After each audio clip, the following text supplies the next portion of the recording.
Hello friends, എല്ലാവർക്കും get റിസൾട്ടിൻ്റെ പുതിയൊരു എപ്പിസോഡിലേക്ക് വീണ്ടും സ്വാഗതം. ഇന്ന് നമ്മൾ ഈ ഒരു വീഡിയോയിലൂടെ ചർച്ച ചെയ്യാൻ പോകുന്നത് സാംസങ് ഗാലക്സി M51ൻ്റെ സ്പെസിഫിക്കേഷൻസ് ആണ്. ഒരുപാട് നല്ല ഫീച്ചേഴ്സുമായിട്ടാണ് സാംസങ് ഗാലക്സി M51 എത്തിയിട്ടുള്ളത്.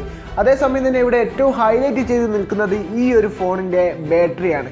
അപ്പോൾ ബാറ്ററി എന്ന് പറയുന്നത് നമ്മൾ ഇതുവരെ സ്മാർട്ട് ഫോണുകളിൽ കണ്ടതുപോലുള്ള ബാറ്ററി അല്ല, അതിലും എത്രയോ ബെറ്റർ എക്സ്പീരിയൻസ് തരുന്ന ഒരു ബാറ്ററിയാണ്. ഇതിൻ്റെ മെയിൻ ഹൈലൈറ്റും എല്ലാ യൂട്യൂബേഴ്സും എടുത്ത് പറഞ്ഞതും ഈ ഒരു ഫോണിൻ്റെ ബാറ്ററിയെ കുറിച്ചാണ്.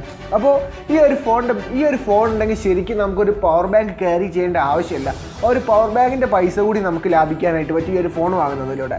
അപ്പം എന്തൊക്കെയാണ് ഇതിൻ്റെ മറ്റ് സ്പെസിഫിക്കേഷൻസ്, അതുപോലെ ഇതിൻ്റെ ബാറ്ററിയുടെ പ്രത്യേകതകൾ എന്താണ് എന്നുള്ള കാര്യങ്ങളൊക്കെ നമുക്ക് ഈ വീഡിയോയിൽ തുടർന്നുകൊണ്ട് നോക്കാം. So without wasting a second, let's get started. Samsung Galaxy M51ൻ്റെ ഈ ഒരു റിവ്യൂ കാണാൻ നിങ്ങൾ എത്തിയിട്ടുണ്ടെങ്കിൽ ഇതിൻ്റെ ബാറ്ററി അല്ലെങ്കിൽ ഇതിൻ്റെ ബാറ്ററിയെക്കുറിച്ച് കേട്ടിട്ടായിരിക്കാം നിങ്ങൾ ഈ ഒരു റിവ്യൂ കാണുന്നത് എന്നാണ് എൻ്റെ പ്രതീക്ഷ. അപ്പോൾ അത്രയും മാസീവ് ബാറ്ററിയോട് കൂടിയാണ് സാംസങ് ഗാലക്സി M51 എത്തിയിട്ടുള്ളത്. അതായത് 7000 mAhൻ്റെ ഒരു പവർഫുൾ ബാറ്ററി. അപ്പോൾ അതിനെ ബാറ്ററി ഒന്നും വിളിച്ചൂടാ, കാരണം ഈ ഒരു ഫോൺ നമുക്ക് പവർ ബാങ്ക് എന്ന് വേണമെങ്കിൽ വിളിക്കുക. കാരണം അത്രയും നല്ലൊരു ബാറ്ററിയാണ് ഈ ഒരു ഫോണിൽ ഇൻക്ലൂഡഡ് ആയിട്ടുള്ളത്. ഈ ഒരു ഫോൺ പർച്ചേസ് കഴിഞ്ഞാൽ നമുക്ക് എക്സ്ട്രാ ഒരു പവർ ബാങ്ക് ക്യാരി ചെയ്യേണ്ടതായിട്ട് വരില്ല, കാരണം അത്രയും ഒരു പവർ ബാക്കപ്പ് ഈ ഒരു ഫോണിൽ ഓൾറെഡി ഉണ്ട്. അപ്പോൾ ഒരു പവർ ബാങ്കിൻ്റെ ആവശ്യം അവിടെ വരുന്നില്ല. അതായത് ഏകദേശം 2 ദിവസം വരെ ഇതിൻ്റെ ബാറ്ററി നിൽക്കും. അല്ലെങ്കിൽ ഈ ഒരു ഫോൺ ഒരു പ്രാവശ്യം ഫുൾ ചാർജ് ചെയ്ത് കഴിഞ്ഞാൽ ഒരു നോർമലി ഒരു സ്മാർട്ട് ഫോൺ യൂസ് ചെയ്യുന്ന ഒരാൾക്ക് 2 ദിവസം വരെ ഒറ്റ ചാർജിങ്ങിലൂടെ ഈ ഒരു ഫോൺ യൂസ് ചെയ്യാൻ പറ്റും എന്നാണ് കമ്പനി അവകാശപ്പെടുന്നത്. ഇത്രയും വലിയ ഒരു ബാറ്ററി ഈ ഒരു ഫോൺ നൽകിയിട്ടുണ്ട്. അതുകൊണ്ട് തന്നെ ഇതൊരു പവർ ബാങ്ക് ആയിട്ട് നമുക്ക് യൂസ് ചെയ്യാം. അതായത് ഞാനിവിടെ ഒരു അലങ്കാരികമായിട്ട് പറഞ്ഞതല്ല പവർ ബാങ്ക് എന്ന് പറയുന്നത്. അതായത് ഈ ഒരു ഫോണിൽ നിന്ന് നമുക്ക് മറ്റുള്ള ഫോണുകൾ ചാർജ് ചെയ്യാനുള്ള ഒരു ഓപ്ഷൻ, ഒരു ഫീച്ചർ ഈ ഒരു ഫോണിൽ ഓൾറെഡി ഇൻക്ലൂഡഡ് ആണ്. ഈ ഒരു ഫോണിൻ്റെ ചാർജർ എന്ന് പറയുന്നത് 25 വാട്ട് ഫാസ്റ്റ് ചാർജറാണ് ഈ ഒരു ഫോണിൽ നമുക്ക് ബോക്സിൽ ലഭിക്കുന്നത്.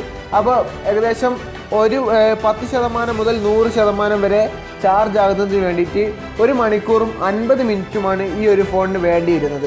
അപ്പോൾ ഈ ഒരു ഫോണിൻ്റെ ബാറ്ററിയുടെ സൈസ് വെച്ച് നോക്കുമ്പോൾ കുറഞ്ഞ സമയത്തിനുള്ളിൽ തന്നെ ഈ ഒരു ഫോണ് ഫുൾ ചാർജ് ആകുന്നുണ്ട്. അതായത് ഒരു 2 മണിക്കൂർ കുത്തിയിട്ടാൽ തന്നെ നമുക്ക് 2 ദിവസം യൂസ് ചെയ്യാനായിട്ട് പറ്റും എന്നുള്ളതാണ് ഈ ഒരു ഫോണിൻ്റെ ഏറ്റവും വലിയ ഹൈലൈറ്റ് എന്ന് പറയുന്നത്.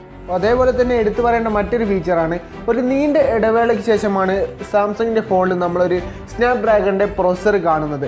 അതായത് സ്നാപ്ഡ്രാഗണിൻ്റെ തന്നെ 730G എന്ന ലേറ്റസ്റ്റ് പ്രൊസസ്സറാണ് സാംസങ് ഗാലക്സി M51ൽ യൂസ് ചെയ്തിരിക്കുന്നത്. അത് അത്യാവശ്യം തന്നെ കപ്പാസിറ്റി ഉള്ള നല്ല ഒരു പ്രൊസസ്സർ തന്നെയാണ് ഈ ഒരു ഫോണിൽ അവർ ഇൻക്ലൂഡ് ചെയ്തിട്ടുള്ളത്. ഈ ഒരു ഫോണിൻ്റെ ഡിസ്പ്ലേ പരിശോധിച്ച് കഴിഞ്ഞാൽ ഇൻഫിനിറ്റ് ഓ ഡിസൈനോട് കൂടിയ 6.7 ഇഞ്ച് വലിപ്പമുള്ള സൂപ്പർ ആമോലെഡ് ഡിസ്പ്ലേ ആണ് ഈ ഒരു ഫോണിൽ നൽകിയിട്ടുള്ളത്. അതായത് ഒരു ആമോലെഡ് ഡിസ്പ്ലേയോട് കൂടിയാണ് സാംസങ് ഗാലക്സി M51 എത്തുന്നത്. ഈ ഒരു പോയിന്റ് ഓർത്ത് വെക്കുക, കാരണം ഇതിൻ്റെ ബഡ്ജറ്റുമായിട്ട് കമ്പയർ ചെയ്യുന്ന സമയത്ത് അത്രയും നല്ലൊരു ഫീച്ചറാണ് ഈ ഒരു ഫോണിൽ നൽകിയിട്ടിരിക്കുന്ന ഡിസ്പ്ലേ എന്ന് പറയുന്നത്. സാംസങ്ങിൻ്റെ ഡിസ്പ്ലേയെ കുറിച്ച് നമുക്ക് ഓൾറെഡി അറിയാം, കാരണം അത്രയും നല്ല ഡിസ്പ്ലേകളാണ് അവരവരുടെ ഫോണുകളിൽ നൽകാറുള്ളത്. അത് മറ്റൊന്നും കൊണ്ടല്ല, കാരണം ഈ ലോകത്തുള്ള ഒരുവിധം ഫോണുകളിലൊക്കെ ഡിസ്പ്ലേ ഉണ്ടാക്കി കൊടുക്കുന്നത് സാംസങ് എന്ന് പറയുന്ന ഒരു കമ്പനിയാണ്. അപ്പോൾ അവരുടെ ഫോണുകളിൽ എന്തായാലും അവർ ഏറ്റവും നല്ല ഡിസ്പ്ലേ അല്ലെങ്കിൽ ഏറ്റവും നല്ല ടെക്നോളജിയാണ് യൂസ് ചെയ്യുക. അതുകൊണ്ട് തന്നെ ഏറ്റവും നല്ല എക്സ്പീരിയൻസ് നമുക്ക് സാംസങ്ങിൻ്റെ ഡിസ്പ്ലേകൾ തരുന്നുമുണ്ട്. ചുരുക്കത്തിൽ പറഞ്ഞാൽ നല്ലൊരു എക്സ്പീരിയൻസ് തരുന്ന ഡിസ്പ്ലേ തന്നെയാണ് സാംസങ് ഗാലക്സി M51ൽ നൽകിയിട്ടുള്ളത്. ഇനി ഈ ഒരു ഫോണിൻ്റെ ക്യാമറ ഡിപ്പാർട്ട്മെൻറ്റ് പരിശോധിച്ച് കഴിഞ്ഞാൽ സോണി IMX862 എന്ന സെൻസറോട് കൂടി ക്വാഡ് ക്യാമറ സെറ്റപ്പിലാണ് ഈ ഒരു ഫോണിൻ്റെ ക്യാമറ ഡിപ്പാർട്ട്മെൻറ്റ് ഇരുത്തിയിട്ടുള്ളത്. അതായത് ഇതിൽ ആദ്യത്തേത് ഒരു 64 MB പ്രൈമറി ലെൻസും, രണ്ടാമത്തേത് ഒരു 12 MB അൾട്രാ വൈഡ് ആംഗിൾ ലെൻസും, മൂന്നാമത്തേത് ഒരു 5 MB ഡെപ്ത് ലെൻസും, അതേപോലെ തന്നെ നാലാമത്തേത് ഒരു 5 MB മാക്രോ ലെൻസുമാണ് ഈ ഒരു ഫോണിൻ്റെ ക്യാമറ ഡിപ്പാർട്ട്മെൻറ്റ് നൽകിയിട്ടുള്ളത്. അപ്പോൾ ക്യാമറയുടെ കാര്യത്തിലും ഒട്ടും പിന്നിലേക്കല്ല സാംസങ് ഗാലക്സി M51. അതായത് ഒരു നല്ല എക്സ്പീരിയൻസ് അല്ലെങ്കിൽ ഒരു നല്ല ഫോട്ടോസും കാര്യങ്ങളൊക്കെ തന്നെ നമുക്ക് സാംസങ് ഗാലക്സി M51ലും ലഭിക്കുന്നതാണ്. സെൽഫി ക്യാമറ പരിശോധിച്ച് കഴിഞ്ഞാൽ 32 MB സെൽഫി ക്യാമറയാണ് ഈ ഒരു ഫോണിൽ ഇൻക്ലൂഡഡ് ആയിട്ടുള്ളത്. അതും നമ്മൾ മോശമില്ലാത്ത രീതിയിലുള്ള ഔട്ട്പുട്ടും കാര്യങ്ങളൊക്കെ തന്നെ ഈ ഒരു ഫോണിൻ്റെ സെൽഫി ക്യാമറയും നമുക്ക് നൽകുന്നുണ്ട്. നേരത്തെ പറഞ്ഞതുപോലെ തന്നെ സാംസങ് ഗാലക്സി M51ൽ സൂപ്പർ AMOLED ഡിസ്പ്ലേ ഒക്കെ നൽകിയെങ്കിലും ഒരു ഫീച്ചർ മാത്രം അവർ ഈ ഒരു ഫോണിൽ ആഡ് ചെയ്തില്ല. അതെന്താണെന്ന് വെച്ച് കഴിഞ്ഞാൽ ഈ ഒരു ഫോണിൽ AMOLED ഡിസ്പ്ലേ നൽകി, പക്ഷേ അവർ in display fingerprint scanning technology ഈ ഒരു ഫോണിൽ യൂസ് ചെയ്തില്ല. പകരം ആ ഒരു ടെക്നോളജി യൂസ് ചെയ്യാനുള്ള ഫെസിലിറ്റി അവിടെ ഉണ്ടായിരുന്നിട്ടും പകരം അവർ യൂസ് ചെയ്തത് side mounted fingerprint scanning ടെക്നോളജിയാണ്. അതായത് നമ്മൾ സാംസങ് ഗാലക്സി M സീരീസിൽ തൊട്ട് മുമ്പത്തെ ഫോണുകളിലൊക്കെ കണ്ടതുപോലെ തന്നെയുള്ള സെയിം ഒരു ഫിംഗർ പ്രിന്റ് സ്കാനർ തന്നെയാണ് ഈ ഒരു ഫോണിലും വന്നിട്ടുള്ളത്. ഈ ഒരു ഫോണിനെ ഇത്രയും ഹൈലൈറ്റ് ചെയ്യിപ്പിച്ച ഇതിൻ്റെ പ്രധാനപ്പെട്ട ഫീച്ചർ എന്ന് പറയുന്നത്, അല്ലെങ്കിൽ ഈ ഫോണിൻ്റെ പ്രധാനപ്പെട്ട സവിശേഷത എന്ന് പറയുന്നത് ഈ ഒരു ഫോണിൻ്റെ പ്രൈസ് തന്നെയാണ്. അപ്പോൾ ഈ ഒരു ഫോണിൻ്റെ പ്രൈസ് വരുന്നത് എന്ന് പറഞ്ഞു കഴിഞ്ഞാൽ 6GB RAM + 128GB എന്ന സ്റ്റോറേജ് വേരിയൻറ്റിന് വരുന്ന പ്രൈസ് 24,999 രൂപയാണ്. അതായത് കഴിഞ്ഞ ദിവസങ്ങളിൽ ലോഞ്ച് ചെയ്ത റിയൽമി 7 പ്രോയും അതേപോലെ തന്നെ പോക്കോ X3 NFC-യും ഈ ഒരു രണ്ട് ഫോണുകളും ആയിട്ട് ഈ ഒരു ഫോൺ കമ്പയർ ചെയ്യുകയാണെങ്കിൽ എന്തുകൊണ്ടും ഏറ്റവും മികച്ചു നിൽക്കുന്ന ഒരു ഓപ്ഷൻ എനിക്ക് തോന്നുന്നത് സാംസങ് ഗാലക്സി M51 ആണെന്നാണ്. കാരണം അത്രയും അടിപൊളി ഫീച്ചേഴ്സുമായിട്ടാണ് ഈ ഒരു ഫോൺ എത്തിയിട്ടുള്ളത്.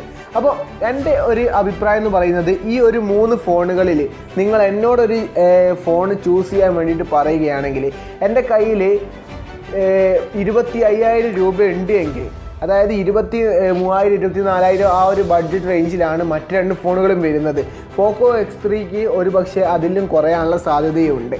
പക്ഷേ എൻ്റെ കയ്യിൽ 25,000 രൂപയും ഉണ്ടെങ്കിൽ ഞാൻ എന്തുകൊണ്ടും, അല്ലെങ്കിൽ ഒരു 24,000 രൂപയാണെങ്കിൽ കൂടി ഒരു 1,000 രൂപ എവിടെന്നെങ്കിലുമൊക്കെ റോൾ ചെയ്തിട്ട് ഞാൻ എങ്ങനെയായാലും എന്തുകൊണ്ടും ഞാനിവിടെ സെലക്ട് ചെയ്യാൻ പോകുന്ന ഓപ്ഷൻ എന്ന് പറയുന്നത് സാംസങ് ഗാലക്സി M51 ആയിരിക്കും. കാരണം ഇതിൻ്റെ ബാറ്ററി, ഇതിൻ്റെ ഡിസ്പ്ലേ, ഇതിൻ്റെ ക്യാമറ ഒക്കെ തന്നെ വളരെ മികച്ച രീതിയിൽ തന്നെ അവർ ചെയ്തിട്ടുണ്ട് എന്നുള്ളതാണ്. മാത്രമല്ല നമുക്ക് ലഭിക്കുന്നത് ഈ ഒരു ഫോണിൽ സ്നാപ്ഡ്രാഗണിൻ്റെ തന്നെ 730 എന്ന ലേറ്റസ്റ്റ് പ്രോസസ്സറാണ്.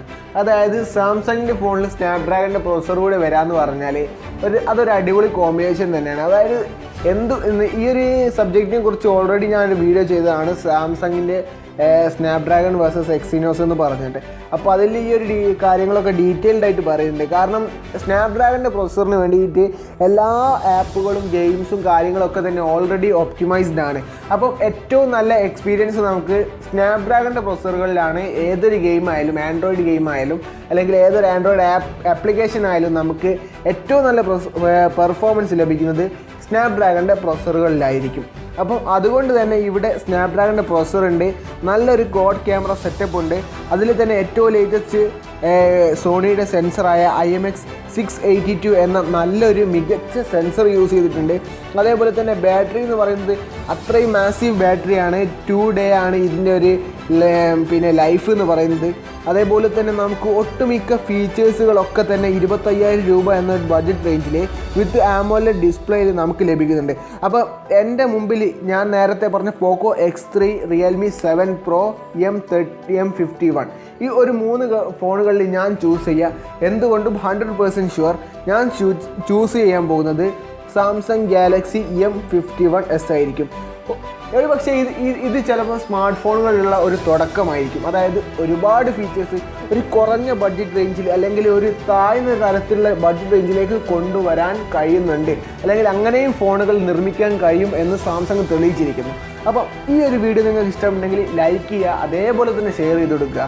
ഇതുപോലുള്ള വീഡിയോകൾക്കും അതേപോലെ തന്നെ ഈ ഒരു ഫോണിൻ്റെ അല്ലെങ്കിൽ ഈ ഒരു ഫോണിൻ്റെ കമ്പാരിസൺ വീഡിയോ, ഏതെങ്കിലും ഫോണുമായിട്ട് കമ്പയർ ചെയ്യാൻ പറ്റുന്ന തരത്തിലുള്ള ഫോണുകളുമായിട്ടുള്ള കമ്പാരിസൺ വീഡിയോ ഒക്കെ വേണമെന്നുണ്ടെങ്കിൽ നിങ്ങൾക്ക് താഴെ കമൻറ്റ് ചെയ്യാവുന്നതാണ്. ചാനൽ സബ്സ്ക്രൈബ് ചെയ്യില്ല എങ്കിൽ ഇതുപോലുള്ള വീഡിയോകൾക്ക് വേണ്ടിയിട്ട് ചാനൽ ഇപ്പോൾ തന്നെ സബ്സ്ക്രൈബ് ചെയ്യുക. So thank you so much for watching.